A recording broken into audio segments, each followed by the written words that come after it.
Election commission চুপ রয়েছে। আমরা ধরেই নিচ্ছি আরেকটা ফেসিজমের দিকে আমরা যাচ্ছি। তো এখনো যারা বাংলাদেশের মানুষ আছেন, আমরা আপনাদের কাছে যাব, বিবেকের কাছে যাব, আপনারা প্রশ্নগুলো তুলবেন। বিএনপি যে ধরনের শোডাউনগুলো দিয়ে যাচ্ছে, ছবির মোহরা দিয়ে যাচ্ছে, আমরা খালেদা জিয়ার প্রতি শ্রদ্ধা রাখি, কিন্তু খালেদা জিয়া শুধু বিএনপির নয়, বাংলাদেশের সকল মানুষের। কিন্তু খালেদা জিয়াকে ব্যবহার করে কেউ যদি নির্বাচনী ফায়দা হাসিল করতে চায়, এটা বাংলাদেশে সঠিক না। এটা খালেদা জিয়ার প্রতি অসম্মান করা হয়। এবং জিয়াউর রহমান যে পথ দেখিয়েছেন, সেই পথে আমাদের যাওয়া উচিত। বাংলাদেশ পুনর্গঠনে উনি 19 দফা দাবি দিয়েছিলেন, যে 19 দফা দাবিতে অর্থনৈতিক বৈষম্য দূর করে কিভাবে বাংলাদেশ গঠন করা যায় সেই কথাগুলো বলেছেন।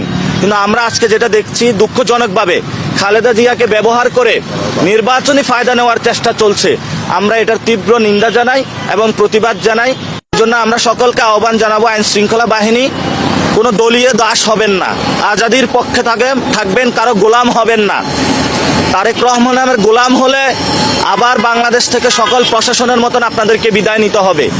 এই জন্য আপনারা যদি গোলাম হতে হয়, জনগণের গোলাম হবেন, তাহলে জীবনের মুক্তি খুঁজে পাবেন। এবং শুধু তাই নয়, আপনারা দেখতে পাচ্ছেন যে ইলেকশন কমিশনার, একজন কমিশনার, উনি বলেছে যে কোনো নির্বাচনী শৃঙ্খলার বিধি ভঙ্গ হচ্ছে না। আমরা মনে করি নির্বাচন কমিশন দিনে দিনে তার আস্থা হারাচ্ছে। এই জন্য নির্বাচন কমিশনকে জনগণের কাছে জবাবদিহিতামূলক আচরণ করার জন্য আমরা তাদেরকে অনুরোধ জানাচ্ছি। সাথে সাথে তারেক রহমানের কাছেও আমরা আবেদন জানাচ্ছি যে কোনো কর্মকর্তা কর্মচারী যদি তৈল মর্দন করতে আসে, বাংলাদেশের মানুষের সাথে গাদ্দারি করতে আসতে, আপনি অফিসে তাদেরকে জায়গা দিবেন না। এনএসআইয়ের মতন একটি আমাদের সমৃদ্ধশালী প্রতিষ্ঠানকে যদি দলীয় কাজে ব্যবহার করা হয়, আমরা এটা তীব্র নিন্দা এবং প্রতিবাদ জানাচ্ছি।